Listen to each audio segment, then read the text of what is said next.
Allez, on oublie un peu l'idée qu'on se fait des matières scolaires classiques. Aujourd'hui, c'est différent. On part en mission. Une vraie mission, hein. Celle de décoder les secrets du vivant depuis la toute petite cellule jusqu'à notre planète entière. Et ben voilà, c'est exactement ça la spécialité biologie-écologie. Et au fond, la question qu'on se pose, elle est immense, c'est vrai, mais elle est super passionnante. Comment est-ce que notre monde fonctionne vraiment?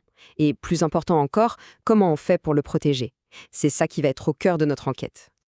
Bon, faut être honnête, hein, le monde fait face à des défis qui sont gigantesques. Que ce soit notre planète, notre propre santé, en fait, tout est connecté.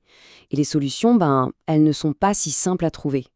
Quand on y pense, le changement climatique, la biodiversité qui est en danger, les grandes questions de santé publique, la façon dont on gère nos ressources, tout ça, ce n'est pas de la science-fiction pour plus tard, non, non, c'est maintenant.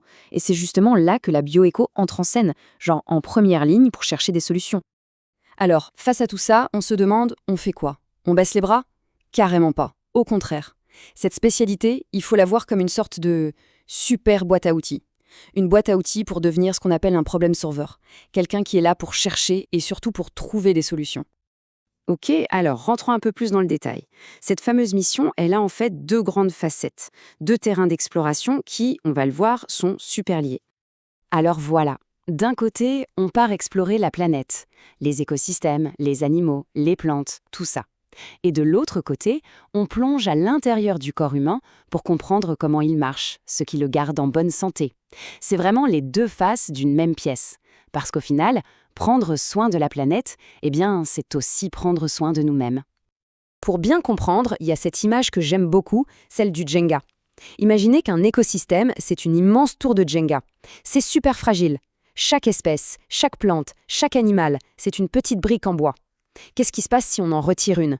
Même une toute petite, qui a l'air de rien, tout l'édifice peut s'écrouler. C'est une idée vraiment centrale en écologie.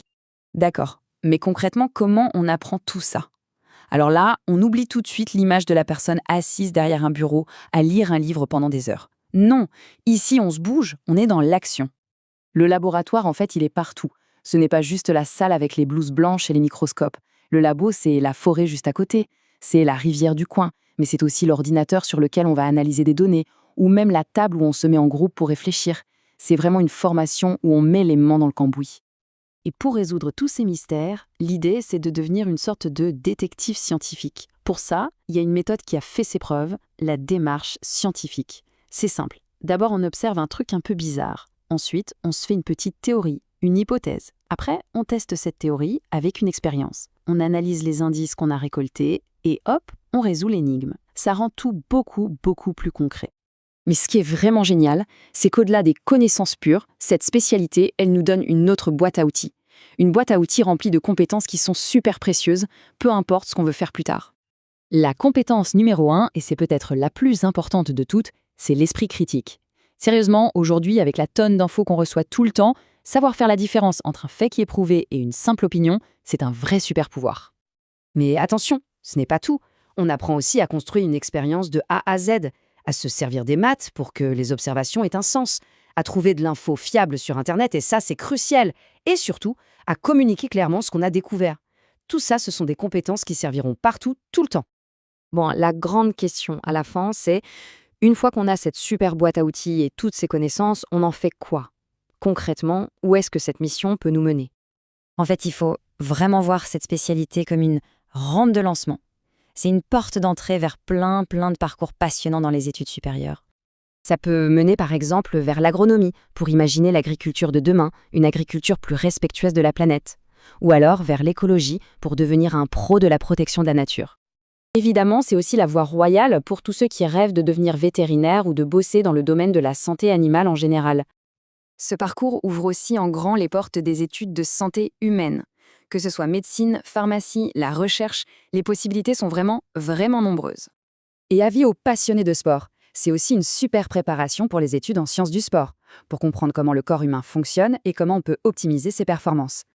On le voit bien, cette spécialité, c'est beaucoup plus qu'une simple matière. C'est une invitation à être curieux, à jouer les détectives et à vraiment comprendre le monde qui nous entoure pour pouvoir agir dessus. Alors, prêt à relever le défi? Merci beaucoup d'avoir écouté jusqu'au bout. Si cette petite exploration a plu, il y en a plein d'autres à découvrir sur le podcast et la chaîne YouTube choisis ta formation et ton métier.